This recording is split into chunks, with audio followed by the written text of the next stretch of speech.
Na minha opinião, esta é uma pergunta extremamente interessante e importante.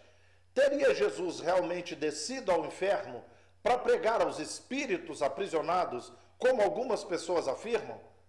Nesse vídeo, nós vamos tratar deste assunto. Venha comigo.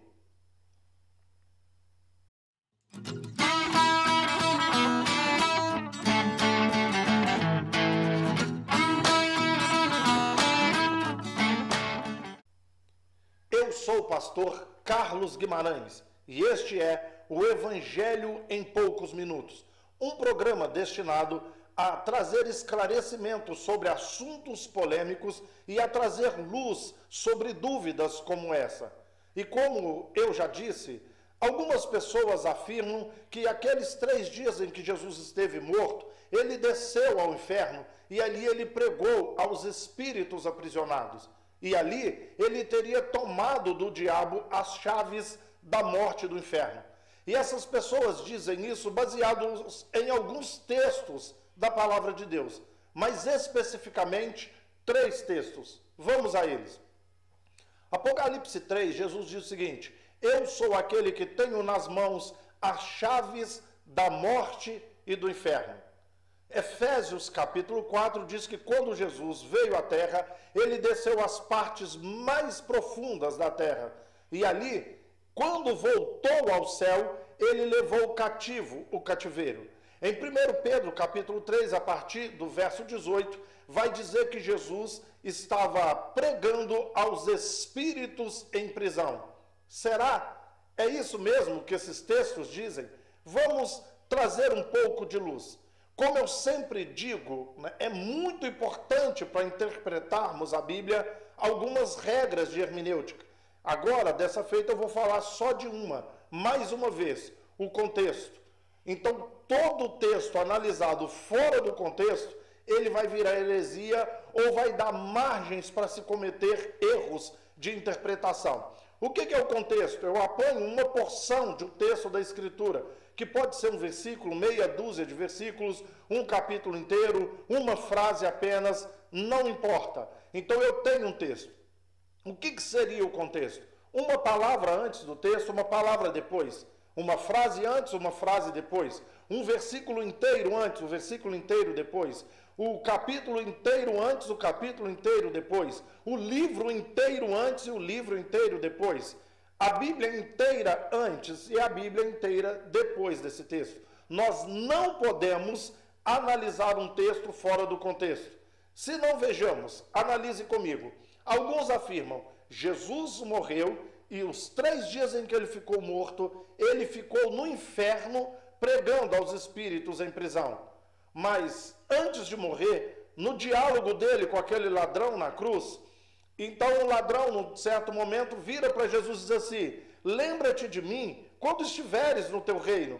E o que Jesus respondeu para ele? Ele disse assim: hoje mesmo tu estarás comigo no paraíso. Agora veio a dúvida. Quando Jesus morreu, ele foi para o paraíso se encontrar com aquele ladrão? Ou ele foi para o inferno pregar aos espíritos em prisão? Raciocine comigo. Então vamos entender esse texto, ou estes textos. Vamos entendê-los. Para começo de conversa, algumas pessoas ensinam e ninguém questiona, ninguém estuda, ninguém vai nas Escrituras conferir se realmente é aquilo ali. Uma das coisas que ajudou a divulgar bastante essa teoria teria sido um cântico que diz que Jesus foi ao inferno e tomou as chaves das mãos do diabo, abriu nossas cadeias e nos resgatou. Preste atenção, em Apocalipse está escrito: eu tenho em minhas mãos as chaves da morte e do inferno. Aonde está escrito que Jesus tomou essas chaves da mão do diabo? Eu desafio você, estude nas Escrituras. Onde está escrito que Jesus teria tomado as chaves da morte e do inferno das mãos do diabo? Em lugar nenhum isso está escrito. Segunda coisa, quando nós lemos o Novo Testamento, nós temos que entender que ele foi escrito no grego. O Novo Testamento foi escrito no grego. E Efésios capítulo 8 quando diz que Jesus desceu às partes mais baixas da terra. Preste atenção, há duas maneiras no grego de interpretar esse texto. A primeira delas diz respeito ao seguinte: Jesus, Deus, o Criador, o Ser Supremo, assim como o Pai e como o Espírito Santo. E como diz Colossenses, ele esvaziou-se a si mesmo, esvaziou-se da sua glória e assumiu a forma de servo. Então eu estou em todo o universo, eu estou em todas as alturas. Agora eu me fiz de ser humano e desci à terra. Esta é uma das interpretações desse texto. Quando diz que ele desceu às partes mais baixas da terra, é isso que ele quis dizer. Deixou a sua glória, uma das maneiras de interpretar o texto. Deixou a sua glória e veio para a terra, ok? Segundo, era uma gíria, uma metáfora, uma maneira de dizer quando as pessoas morriam. Por que eu digo isso? Algumas pessoas dizem, será que Jesus realmente teria morrido? Como pode uma pessoa morrer e 3 dias depois ele ressuscitar? Será que Jesus morreu realmente? Quando o texto de Efésios diz que ele desceu às partes mais baixas, era uma gíria para dizer que a pessoa morreu, né? Então, quando a pessoa morreu, dizia-se que ela teria descido às partes mais baixas da terra. Aí, num outro momento, vai entrar Hades, Guiena, Sheol, Tartarô, vai entrar para um outro momento aí. Mas é como hoje nós falamos assim, vestiu o paletó de madeira, né? Bateu as botas. Então se dizia, desceu às partes mais baixas da terra. Entende? Então as duas maneiras de interpretar, quer dizer, uma delas, Jesus, sendo Deus, se fez de homem e desceu à terra. A segunda, que ele teria morrido literalmente. Então, não se pode usar o texto de Efésios capítulo 8 para dizer que Jesus desceu ao inferno. De maneira nenhuma. Esse texto, ou essa metáfora, ou esse modo de dizer, nunca foi utilizado para dizer que alguém desceu ao inferno. Pronto. E em Pedro, eu estou aqui com a Bíblia na mão, vamos entender o texto. Olha como que um contexto é importante. 1 Pedro, capítulo 3, verso 18 em diante, vai dizer assim: pois também Cristo morreu uma única vez pelos pecados, justo pelos injustos, para conduzir-vos a Deus, morto, sim, na carne, mas vivificado no Espírito. Jesus foi morto na carne, mas foi vivificado no Espírito. Preste atenção, né? Vivificado no Espírito, no qual também foi e pregou aos espíritos em prisão, os quais noutro tempo foram desobedientes quando a longanimidade de Deus aguardava nos dias de Noé. Nos dias de Noé, enquanto se preparava a arca, na qual poucos, a saber, 8 pessoas foram salvos através da água. Preste atenção, queridos, o que é que esse texto está dizendo? Jesus foi morto na carne, mas ele foi vivificado no Espírito. Este mesmo Espírito, ou neste mesmo Espírito que ressuscitou a Jesus, foi que Noé pregou. Então, nos dias de Noé, quando a desobediência imperava, Noé levou 120 anos construindo a arca e dizendo, vocês precisam se arrepender, vai vir o dilúvio, Deus vai destruir a terra com água. Então a paciência, a longanimidade de Deus, enquanto se aguardava, enquanto Noé construía a arca, Noé pregou, mas Noé pregou no mesmo Espírito que ressuscitou a Jesus. É isso que o texto está dizendo, tá? Noé pregou aos espíritos aprisionados. Por que eles estavam aprisionados? Nos seus pecados, nos delitos, nas concupiscências, nas paixões carnais. E Noé pregou no mesmo Espírito que ressuscitou a Cristo. É isso que o texto está dizendo. Preste bastante atenção. Depois que eu disse isso, eu vou ler novamente o texto e veja se não é isso que ele está escrito. Então vamos lá. 3,18. Pois também Cristo morreu uma única vez pelos pecados, o justo pelos injustos, para conduzir-vos a Deus, morto sim na carne, mas vivificado no Espírito, no qual também foi, no qual, quem? No Espírito, o Espírito que vivificou a Cristo, no qual também foi e pregou, no mesmo Espírito que vivificou a Cristo. Isso é uma questão de semântica, uma questão de português. Confira com qualquer professor de português e você vai ver se não é isso que o texto está dizendo. Jesus foi vivificado no Espírito, neste mesmo Espírito que Noé pregou. É isso que está dizendo. Aqui, olha.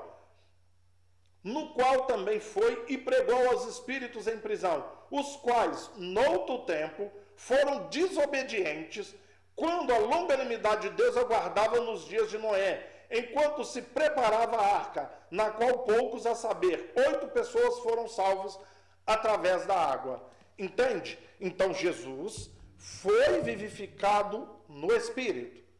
Este mesmo Espírito que foi ele quem impulsionou Noé a pregar quando havia desobediência. Noé construindo a arca durante 120 anos, ensinando, mostrando a vontade de Deus, mostrando a palavra de Deus, mas aquelas pessoas estavam tão aprisionadas na sua vida pecaminosa, sabe, que eles foram desobedientes a essa pregação. Quem capacitou Noé a pregar? O mesmo Espírito que vivificou a Cristo. Procure com qualquer professor de português e isso vai ficar mais claro para você. Se não, como resolver aquela questão que eu disse há poucos instantes? Jesus estava no inferno pregando aos espíritos em prisão ou ele estava no paraíso com o ladrão da cruz? A Bíblia não cai em contradição. É por isso que temos que analisar um texto com seu contexto. Bom, se esse texto diz que Jesus desceu ao inferno para pregar aos espíritos em prisão, como explicar o contexto? Ou seja, um texto que vem antes, dizendo que Jesus foi ao paraíso se encontrar com o ladrão. Raciocine comigo. Então, queridos, é necessário que a gente estude, que a gente busque as regras de interpretação. Outra coisa, a Bíblia não pode cair em contradição. Vamos a mais um contexto. Hebreus 9, 27, está escrito o seguinte: ao homem está ordenado morrer uma só vez, vindo depois disso o juízo. Ou seja, quando eu fecho os olhos aqui na terra, eu já abro num lugar de gozo ou num lugar de tormento. Seja inferno, Hades, Sheol ou o lugar de gozo. Pode ser o paraíso, o céu, o seio de Abraão. Chame como você quiser chamar. O estado intermediário dos mortos. Quando se fecha os olhos aqui, se abre num lugar ou num estado de gozo ou num estado de tormento. Jesus teria ido ao inferno pregar para quê? Os demônios já estão condenados. Desde que caíram, já estão condenados. E o próprio Jesus, antes da sua morte, ele fala, na parábola do rico e do Lázaro, que quem está de um lado não passa para o outro, quem está do outro não vem para cá. Então ele iria pregar para quem? Para os demônios ou para as pessoas que morreram e estão no inferno? Pregação é para trazer arrependimento e transformação de vida. Qual o objetivo de Jesus ir para o inferno pregar? Raciocine, queridos. Então, esse foi uma maneira de tentar esclarecer essa dúvida, de tentar tirar essa questão polêmica da sua cabeça. Então, queridos, é necessário que a gente preze por estudar, por aprofundar na palavra de Deus, ok? Então eu quero pedir a você que ainda não inscreveu no nosso canal, este canal é IBN, Templo da Restauração. Se inscreva no nosso canal, toque no sininho para que você receba notificação todas as vezes que postarmos conteúdos como esse. E é importante que você deixe o seu like, que você compartilhe os nossos vídeos. Desculpe, eu já ia espirrar. Eu vou deixar o vídeo assim mesmo, tá? Para você ver que é muito ao vivo, a coisa aqui é feita ao vivo mesmo. E como diz o Faustão, quem sabe faz ao vivo. Então, pela graça de Deus, nós temos o conhecimento. Eu achei que eu ia espirrar e não espirrei. Eu vou deixar aqui para você isso, só para que eu não tenha que gravar de novo todo o texto.